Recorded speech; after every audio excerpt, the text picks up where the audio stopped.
तो आज जो कहानी हम सुनने जा रहे हैं वो दिल्ली के लाजपत नगर की है। और सुनने के बाद शायद किराए का घर लेने से पहले लोग 2 बार जरूर सोचेंगे।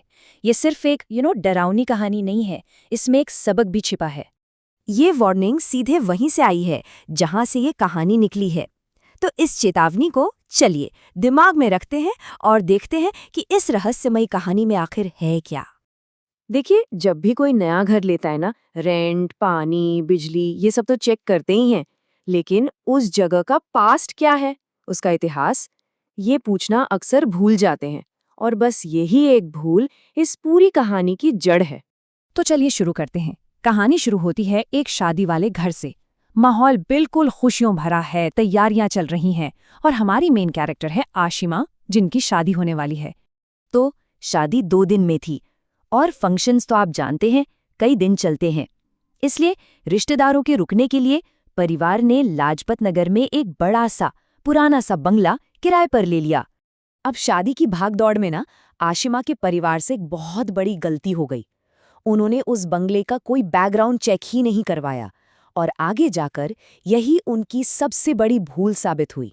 और अब कहानी उस मोड़ पर आती है जहां से सब कुछ बदल जाता है। चलिए सीधे चलते हैं उस रात में जब आशिमा ने सोचा कि थोड़ी देर अकेले में शांति से बैठती हूँ। बस यही एक फैसला उस घर के सबसे गहरे राज को सामने ले आया। रात के तकरीबन 12 बज रहे थे। एंगेजमेंट पार्टी अभी अभी खत्म हुई थी। दिन भर की रस्में, मेहमान, थकान, आशिमा को बस थोड़ी शांति चाहिए थी। तो वो अकेले उस बंगले की छत पर चली गई।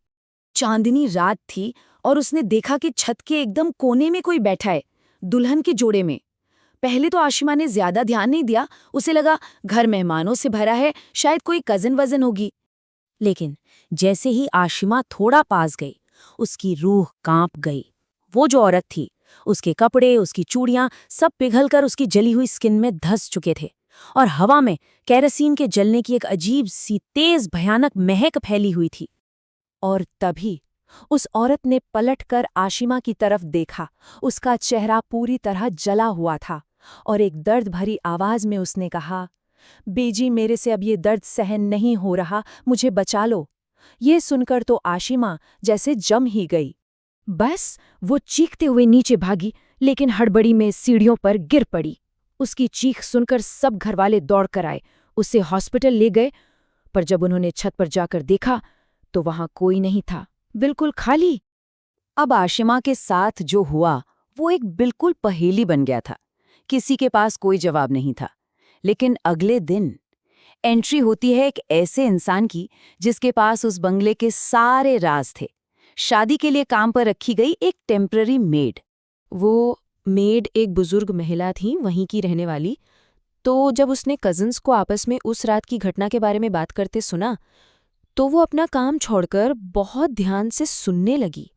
और फिर उसने आशिमा के कजिन को कोने में ले जाकर कहा, जितनी जल्दी हो सके इस घर को खाली कर दो। 40 साल पहले मैं यहीं इसी घर में काम करती थी। उसकी आवाज में जो डर था ना, उसने सबको मजबूर कर दिया उस घर की कहानी सुनने के लिए। और तब उस मेड ने उस घर के पन्नों को पलटना शुरू किया। एक ऐसा इतिहास जिसमें धोखा था, दर्द था और जिसकी शुरुआत 40 साल पहले उसी छत पर हुई थी। तो उसने बताया कि इस घर में एक कपल रहता था। उन्होंने एक अफगानी रेफ्यूजी लड़की को गोद लिया था। वो लड़की पड़ोस के लड़के से प्यार करने लगी और दोनों ने छुपकर शादी कर ली।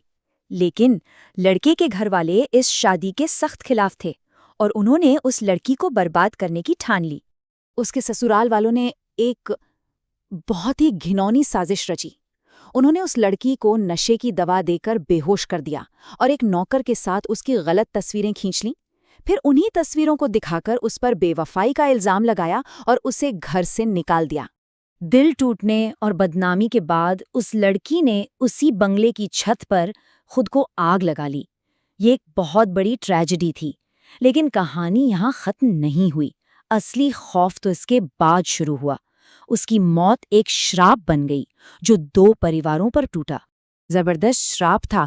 एक तरफ उस लड़की के अपने माँ बाप, उन्हें उस घर में हर वक्त उसकी चीखें सुनाई देती, केरोसिन के जलने की बदबू आती, इतना परेशान हो गए कि उन्हें वो घर छोड़ना पड़ा। और दूसरी तरफ उसके ससुराल वाले पति समेत पूरा परिवार एक अजीब सी गैस लीक से लगी आग में जलकर मर गया। उनका तो पूरा वंश ही खत्म हो गया। सोचिए, पूरे 40 साल 40 इयर्स ये बंगला बंद पड़ा रहा, वीरान। किसी की हिम्मत नहीं हुई इसमें रहने की। फिर हाल ही में एक बिल्डर ने इसे खरीदा और किराए पर चढ़ाने का फैसला किया। तो ये भयानक कहानी हमें वापस आज में ले आती है। आशिमा और इसके परिवार को जो एक्सपीरियंस मिला वो एक बहुत ज़रूरी सबक सिखाता है, एक ऐसा लेसन जो हम सबके काम आ सकता है। मतलब ये कहानी बस यही समझाती है कि जब भी कोई नया घर किराए पर लो ना, तो सिर्फ रेंट, पानी, लोकेशन मत देखो। उस जगह का पास्ट क्या है, उसकी हिस्ट्री क्या है, पड़ोसियों से बात करना, ये सब भी उतना ही ज़रूरी है। क्योंकि कभी-कभी दीवारों के भी कान होते हैं और उनके अपने राज भी। तो कहानी तो यहाँ खत्म होती है, लेकिन एक सवाल जरूर छोड़ जाती है।